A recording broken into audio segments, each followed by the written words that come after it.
Hello बच्चों, चलिए प्रश्न को पढ़ते हैं। प्रश्न है बिंदु 1,2,3 से रेखा x माइनस 6/3 बराबर y माइनस 7/2 बराबर z माइनस 7/-2 पर खींचे गए लंब की लंबाई है। पहला विकल्प है 4, दूसरा विकल्प है 5, तीसरा विकल्प है 6 तथा चौथा विकल्प है 7। इस प्रश्न को करने के लिए हम इस प्रश्न की मुख्य अवधारणा को समझते हैं।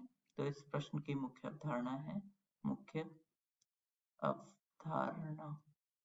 अगर कोई जो अगर दो वेक्टर हैं और वह एक दूसरे पर लंब हैं तथा उनमें से कोई भी एक भी जीरो नहीं वेक्टर नहीं है, तो उन दोनों का डॉट प्रोडक्ट जीरो होता है तथा दो के बीच का जो दो बिंदु जो है वह x1 y1 z1 तथा दूसरा बिंदु x2 y2 z2 है, तब इन दोनों के बीच की जो दूरी है वह होती है वर्गमूल x2 माइनस x1 का वर्ग प्लस y2 माइनस y1 का वर्ग प्लस z2 माइनस z1 का वर्ग।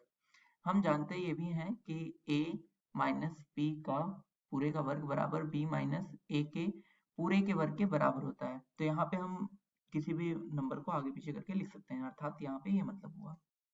हमसे इस प्रश्न में क्या कह रहा है कि ये रेखा है और इस बिंदु से इस पे लंब गिराया जाता है, तो बताना ये है कि उस लंब की लंबाई क्या होगी।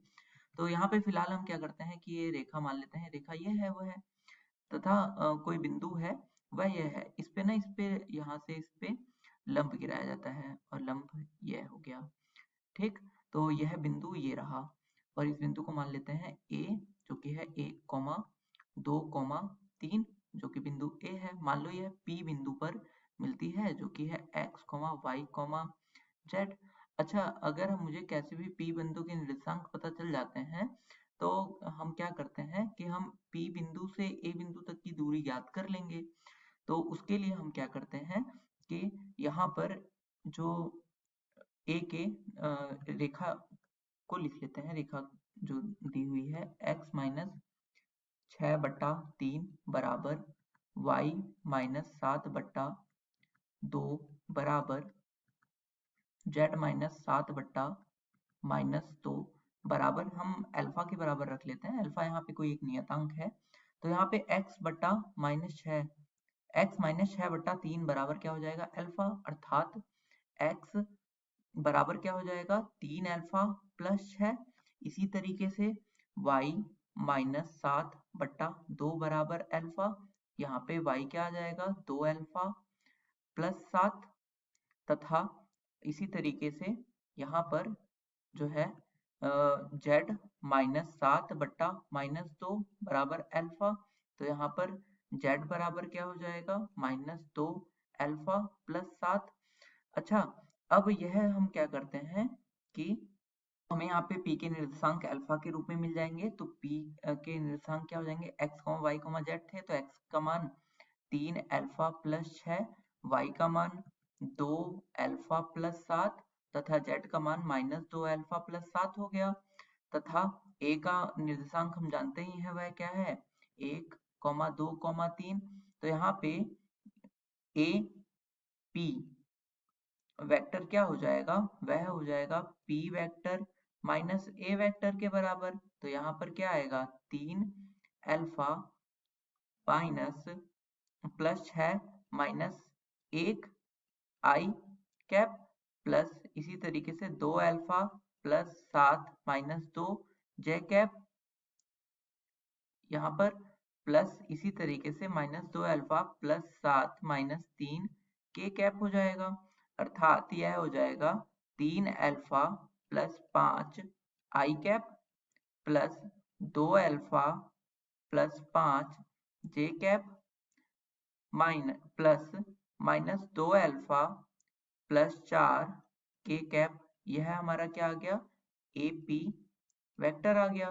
तथा हम जानते हैं पी एम वेक्टर क्या होगा, एम यहाँ पे कोई पॉइंट है तो पी एम वेक्टर वो हम यहाँ से लिख सकते हैं 3 आई कैप प्लस 2 जे कैप माइनस 2 के कैप, तो यह हो जाएगा 3 आई कैप प्लस 2 जे कैप माइनस 2 के कैप।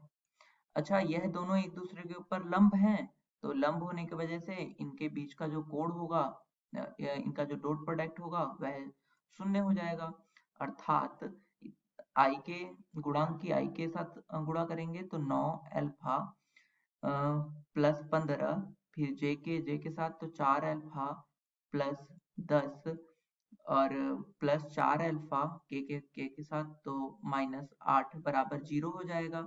यहाँ से 9 alpha 4 alpha 13 alpha 4 alpha 17 alpha, तो यहाँ पे 15 प्लस 10 25 माइनस 8 17 हो जाएगा। ठीक है, तो यह हो जाएगा 17 अल्फा प्लस 17 बराबर 0। तो यहाँ पे 17 अल्फा बराबर माइनस 17 तथा अल्फा बराबर माइनस 17 बटा 17 आ जाएगा, जो कि माइनस 1 के बराबर हो जाएगा। तो अल्फा बराबर माइनस 1।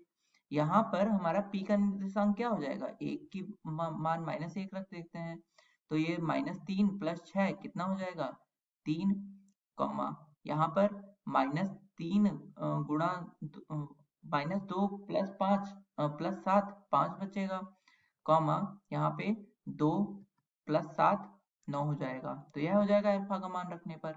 तथा अब हम क्या करते हैं कि P और हमें क्या ज्ञात करना था, पी ए की दूरी ज्ञात करनी थी, तो पी ए बराबर क्या हो जाएगा, और ए हमें पता है वह क्या है 1, 2, 3।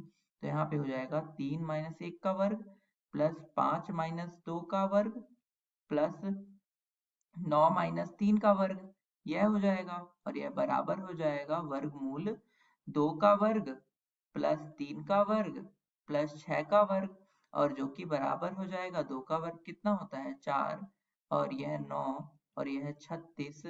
तो यह टोटल हो जाएगा वर्गमूल 49 के बराबर, जो कि वर्गमूल होता है 7 का। तो अर्थात इस लंब की लंबाई कितनी आ गई 7। तो इस प्रश्न का जो सही उत्तर हो गया वो विकल्प डी हो गया 7। आशा करता हूँ यह प्रश्न आपको समझ में आया होगा। धन्यवाद।